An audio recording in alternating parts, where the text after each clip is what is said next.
and limits at infinity. I don't know if you feel like this, but I feel like as we go through these limits things, half the stuff I teach is stuff that I've already kind of taught, and then some of it is new stuff. So I don't get, I'm not going to say that all of this is going to be brand new, but, there'll be bits and pieces that are. So notice it says, in our first lesson on understanding limits, you're confronted with these two situations. Here we begin to compare and contrast the behavior of functions as they approach infinity, as well as functions that tend toward infinity in certain circumstances. So we have graphs of f up here and then g on the bottom part to compare and contrast behaviors involving infinity. And then we'll talk about what each one shows. So the limit as x approaches 4 from the left. What do you got?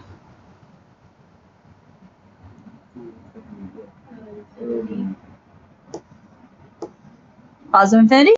Just looking at the graph. I'm not doing anything with the equation. They give us the equation, but okay. The limit, you want to do the one below it, as x approaches 4 from the right. Where's that going? Negative infinity. Negative infinity. Are you guys okay with those answers? Okay. The limit as x approaches 1 from the left. Well, 2.5. Positive 1. I was looking at negative 1. Whoa. Pause. I forgot they did this. We're not looking at this graph now. What? Huh? I know, I forgot. Those were F's. Now we're looking at G. What?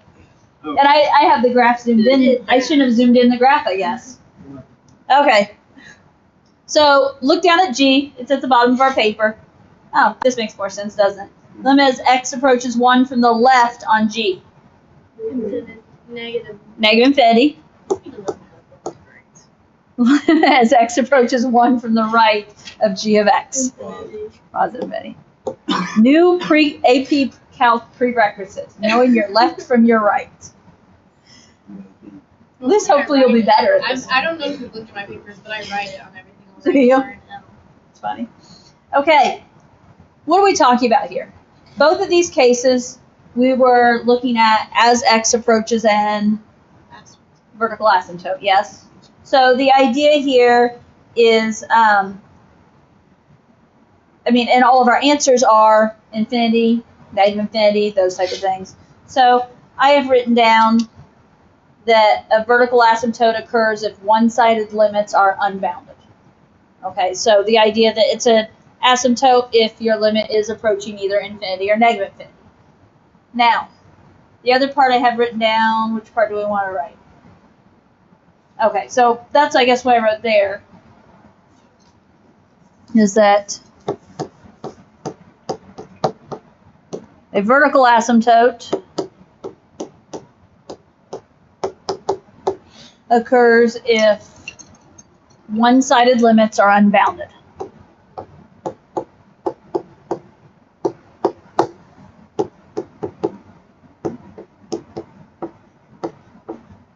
And again, that means when we talk unbounded, that means we're talking about the positive and negative infinity limits, right?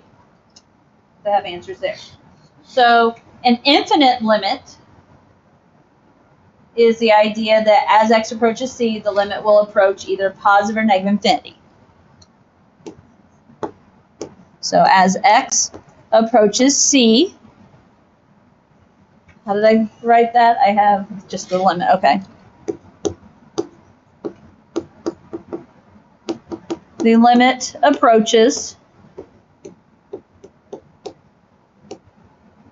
positive infinity or negative infinity.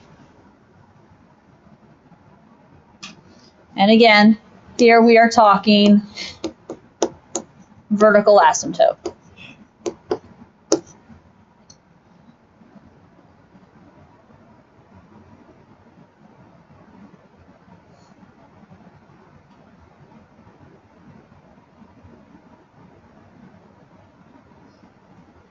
Okay. Let's look at the next one. Okay, So notice this left side, we're talking F here, yes? So you're going to have to look back up above. On F, the limit as x approaches negative infinity. So where's it going? What's it approaching? As it approaches negative infinity, it's approaching what value? 2. 2. Yeah. Negative 2? This one, Yep. Okay. What about as x approaches positive infinity? negative 2. Still going to be negative 2, yes? Yeah. It's just approaching from the underneath as opposed to from above. So those are both going to be negative 2 on the f of x. Okay, what about g? Different scenario here. As x approaches negative infinity, where's g going? 1/2, negative 1/2. No? 1. It's that. You guys are looking at g, right? I don't know what that is. How do you get a negative? Well, okay, so here's the deal. It is a diagonal asymptote, and we call it a slant asymptote. Just for reference, they happen when the bigger power is on top. So when we say no horizontal asymptotes, there's usually a slant asymptote, bigger power is on bottom. But here's the deal. That is a slant. It is a diagonal. So as my graph is going left and following that diagonal, this diagonal is going lower and lower and lower. So it's going to go down to negative infinity. Okay, it's not going to go to a specific number because it's going to keep going lower and lower following that diagonal line. So that means when x approaches positive infinity, you're going to be angling up, and so approaching positive infinity. Now, the key here is, so we were approaching a positive or negative infinity, yes.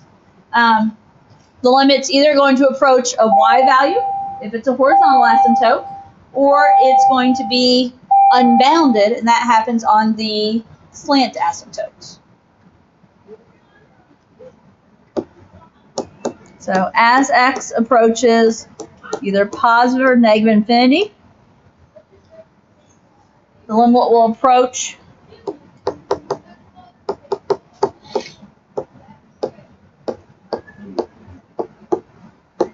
a y value or be unbounded. Okay? And if you want the reference for when it's approaching a y value, that's for a horizontal asymptote. When it's unbounded, that's for a slant asymptote usually.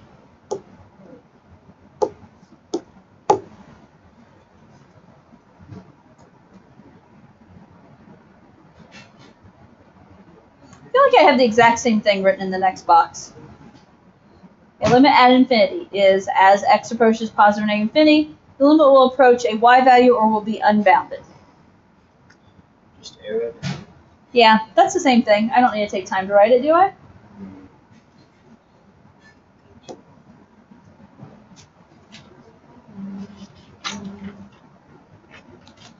Okay. So review the top of this next page.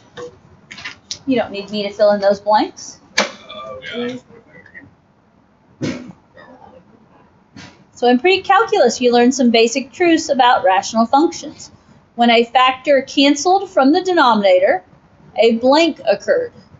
When a factor would not cancel from the denominator, a blank occurred. So the first one, when a factor cancels, what is it? A whole occurred. When a factor would not cancel, it's a vertical asymptote occurred. What'd you say? Do get vertical, because horizontal asymptotes have nothing to do with when your denominator equals 0. That has to do with powers on top and bottom. Okay. Use the previous equations to find one-sided limits analytically. So these technically are the answers from, or the equations from the first page. Okay, but now the idea is, okay, instead of analyzing the graph, let's look at what my options are here. So when I look at A,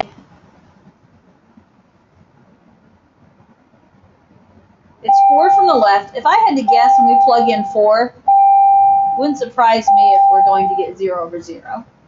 I don't know. When I see this format, I'll be honest, the first thing I usually try and do is to factor. I'm going to try. Now, that top is a mess, but what can you do on the top? Oh, factor of 2. -2. Factor out GCF of -2. I'm just going to write it right above here. If I factor out -2, what remains?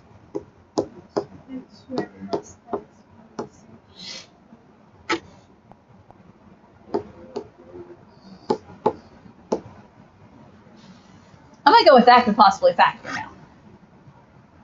I could see that factoring.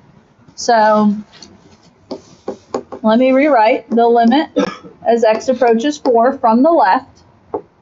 If I put the -2 out front and then 2 parentheses.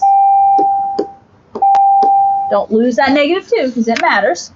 X and x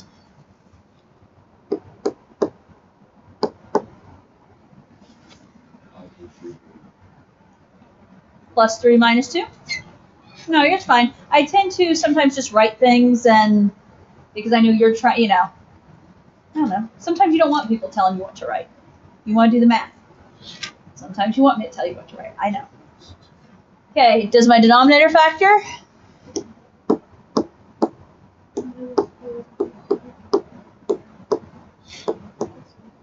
What'd you say?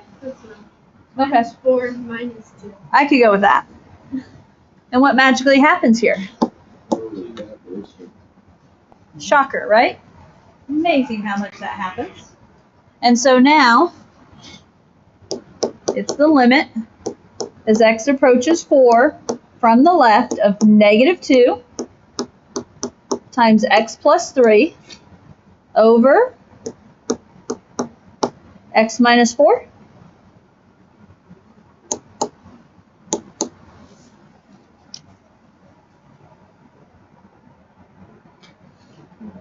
Okay.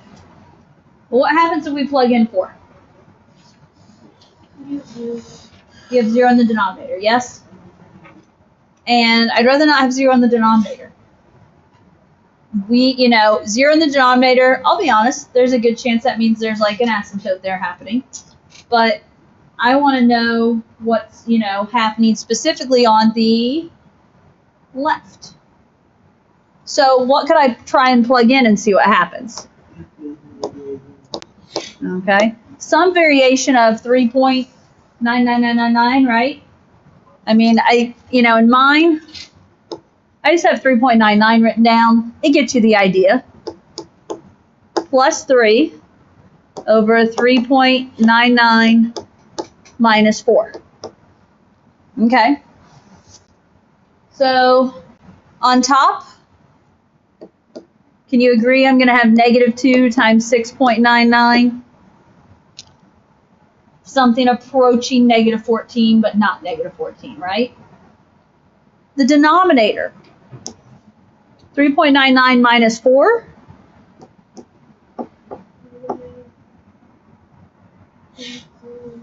-0.01, because you're thinking 400 minus 399. 400 minus 399 is 1. We're in the negatives, so -0.01.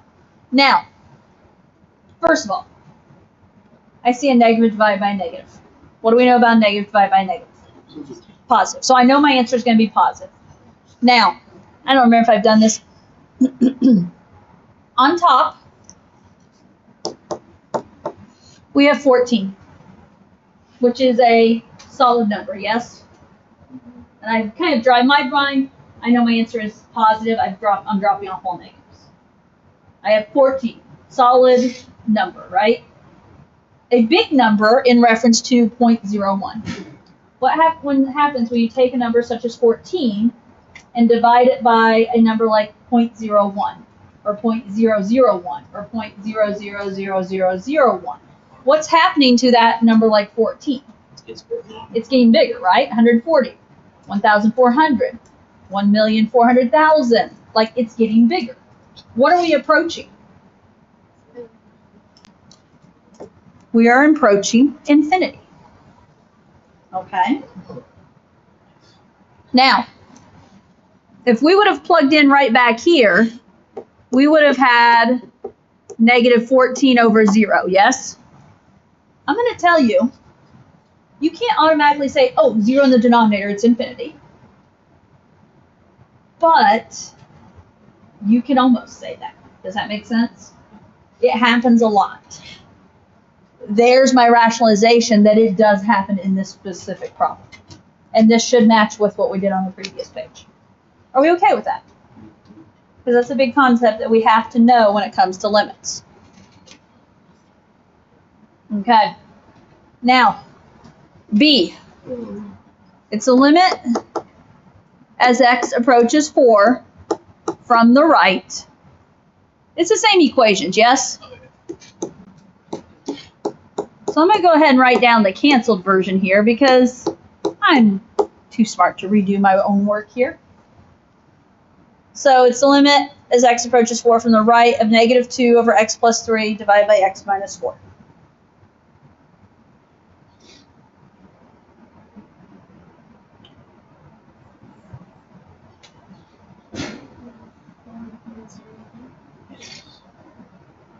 Okay, so what'd you say? Plug in 4.01.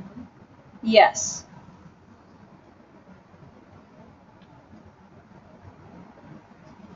So if we plug in something like 4.01 or 4.00001 or however, you know, you get the idea, right?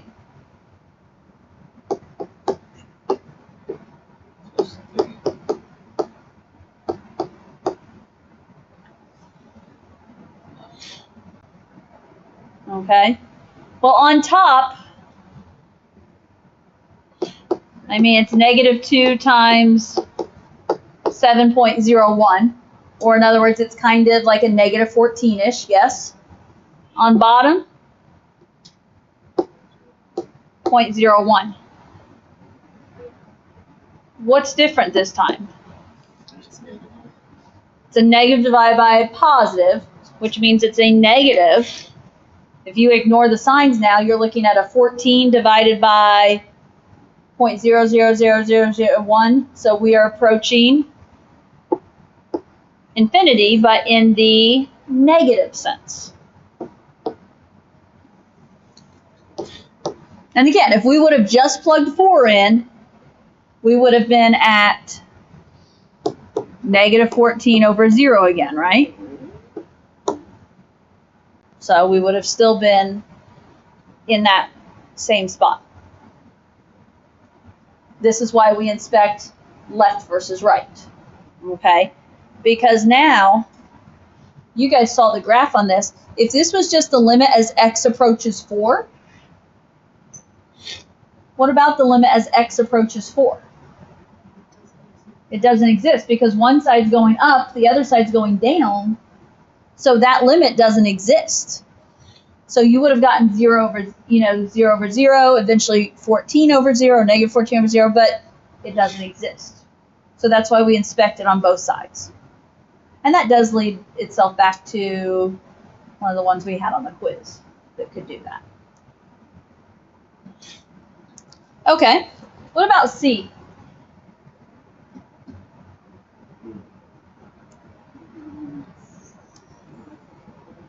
It'd be real nice if this factored, wouldn't it?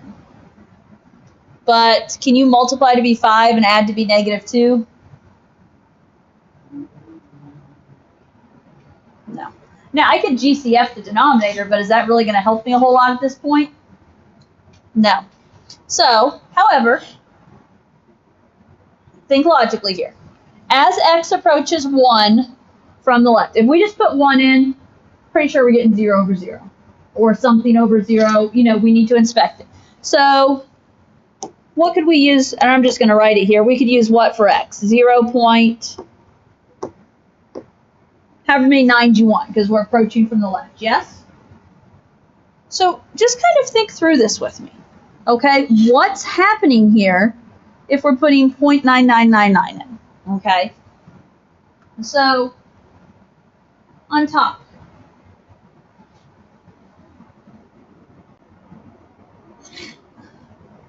I don't want to think this. It's basically kind of 1 squared, right? Minus 2 times 1, which is a negative 2, right? And then plus 5. We end up in the positives or the negatives here. Positives, yes? Can we agree that you end up in the positives if that's the case? And here's the reason I asked that. So, like, if we're just thinking about plugging into that function, on top we end up in the positives. On the bottom, and I had us plug in 1. Is it technically 1? No, but it's still going to be around the same idea, right? 1 minus 2 is negative 1 plus 5, so around positive 4-ish. Denominator, if you plug in 1, 2 times 1 is 2, minus 2, that's 0. What if you plug in 0.9999? It's a number, 2 times a number a little bit less than 1 is going to make it a number a little bit less than 2. Minus 2 is going to put us in the negatives here, yes? And it's going to be a negative number that is getting much closer and closer and closer to 0. Okay? When you take that positive and divide it by that negative, a positive divided by a negative is a negative. And since this number right here is getting closer and closer, it's approaching 0 in the denominator, a solid number divided by a number approaching 0 is going to be an infinity. And it's a negative infinity. The key there is to figure out what kind of sign your numerator has.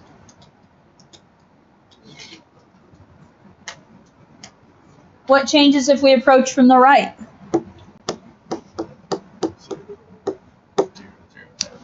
However many zeros you want to put in there.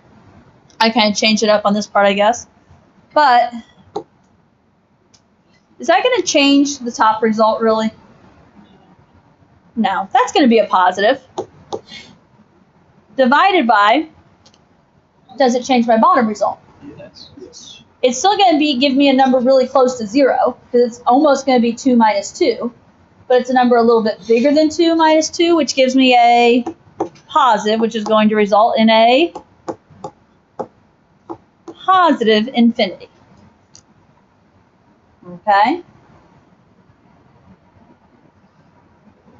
And again, these both are because we got a number. If you plug them in, you get a number over 0. A number over 0. All of this was a number over 0. That's why we're thinking this way.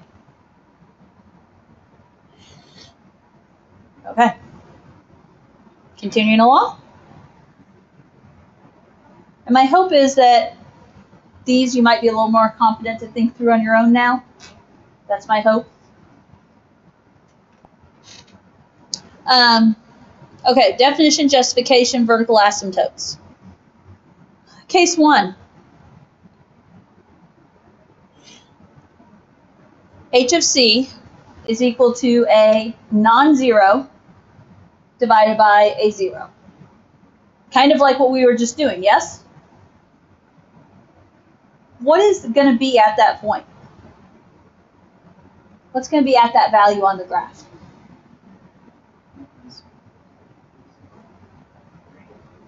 My answers were just approaching either positive or negative infinity, which indicates that there is an vertical asymptote there, right?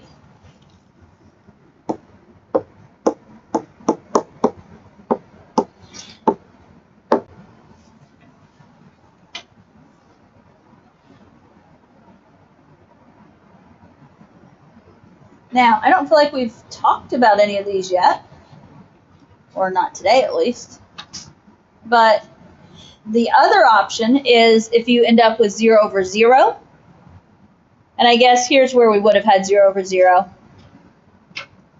If we wouldn't have factored here, on A, we would have had 0 over 0. We just never did that because when I see factor, I tend to factor because usually I'm almost have to factor.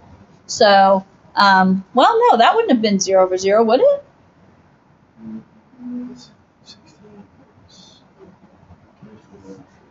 Was 8. No, that wouldn't have been 0 over 0. That's not 1, actually, now that I look at it. Oh, wait, so we could have just done the denominator. The denominator would have been 0, which is why we were analyzing it. But it wouldn't have been 0 over 0. But you still have to factor it. I would encourage you to, just because plugging into this mess when you're trying to see if it goes to positive or negative infinity, it's going to be easier to plug into this simplified expression than this expression up here. If we didn't factor, we have gotten negative 14 over 0.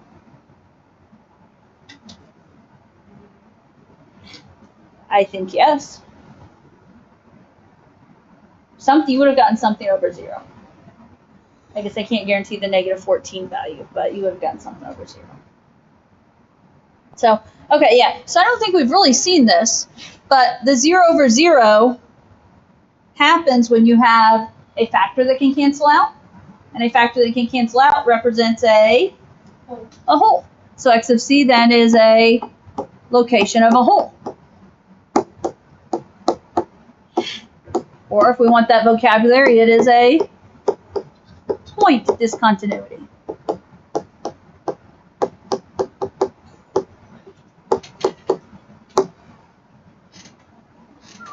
Okay. So it talks about here about the limit definition or justification of a vertical asymptote. And the calculus justification here is that basically breaking up into limit from the left, limit from the right. The limit from the left, if it's a vertical asymptote, either has to equal positive or negative infinity. If it's a vertical asymptote, the limit from the right also has to equal either positive or negative infinity. That would be if you would need to justify, I don't know that I've ever seen that, but it would be that those limits equal positive or negative infinity. So I can write this as if the limit as x approaches c from the left of f of x is equal to plus or minus infinity, and the limit as x approaches c from the right of f of x is equal to plus or minus infinity, then x equals c is a vertical asymptote,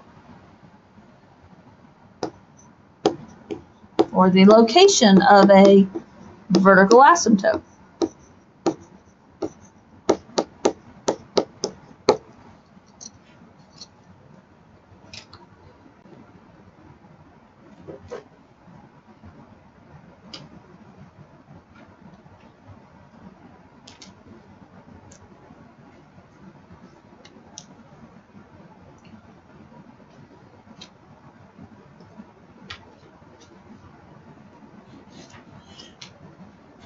Okay. Another one. Use the function below to find any vertical asymptotes that exist. Justify your answer using limits. So, first of all, any vertical asymptotes?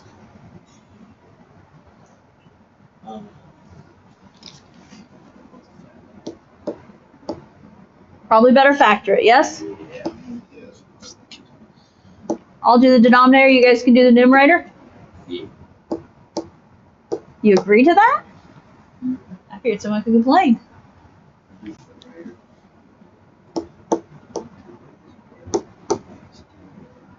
Denominator factors nicely, yes? X plus 5, x minus 2. Remember, you can do product of AC or slip and slide. I'm not judging. Do what you need to do. Okay?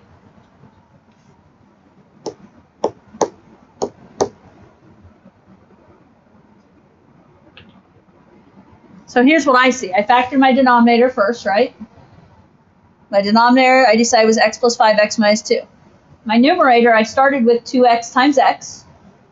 And now I'm looking at these other pieces are going to be 5 and 1. So it could be 5 and 1 or 1 and 5. My guess is, since there's an x plus 5 in the denominator, I'm going to start off trying my 5 with the x, and that puts the 1 with the 2x. That's what I'm going to try. And that's my mental reasoning. So 2x squared, then I'm going to have 10x and 1x. That gives me 9x, doesn't it? I just need a positive 10x minus 1x. And that also gives me a minus 5. Sold?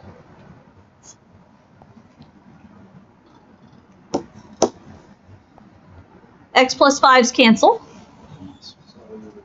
So now we're looking, what's easiest to look at is the expression 2x minus 1 over x minus 2.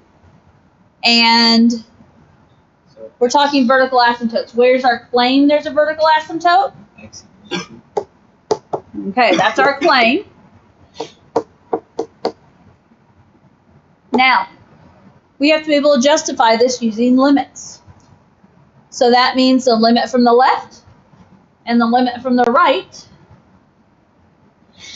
have to equal either positive or negative infinity. 2. Left or right of 2. Left to right of 2. So left to right of that vertical asymptote. I kind of just set up kind of a little chart to analyze on my paper.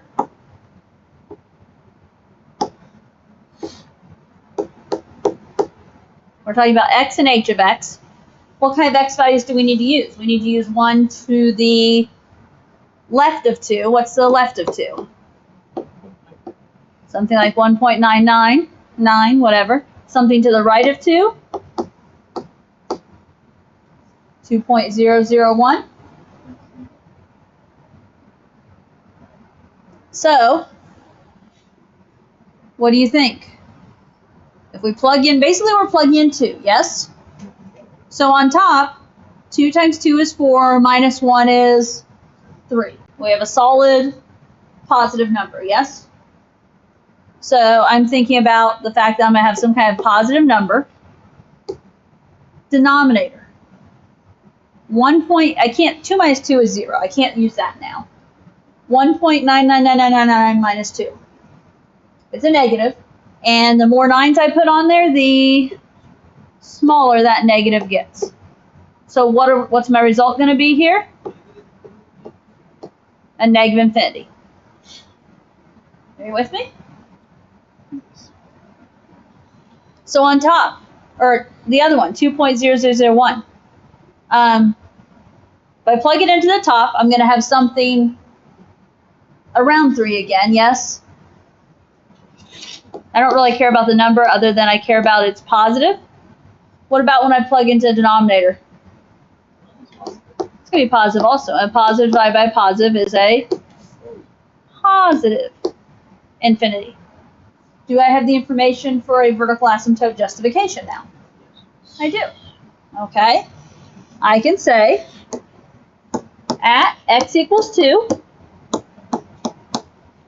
there is a vertical asymptote since the limit as x approaches 2 from the left, started to say of f of x, technically I shouldn't say f of x, should I?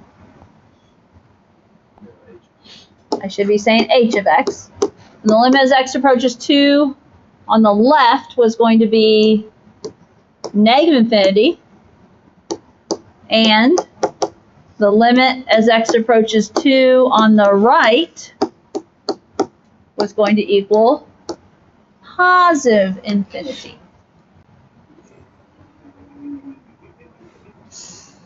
There's your justification.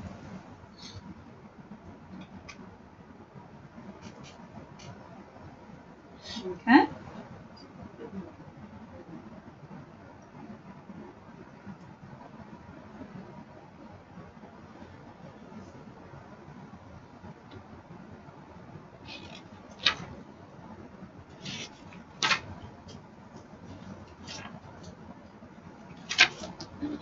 I don't want to waste 3 minutes, but how far am I going to get with the next problem?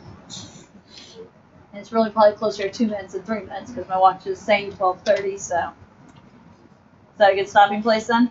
Yeah. Yes. Pick up there tomorrow? Yeah. We'll pick up there tomorrow.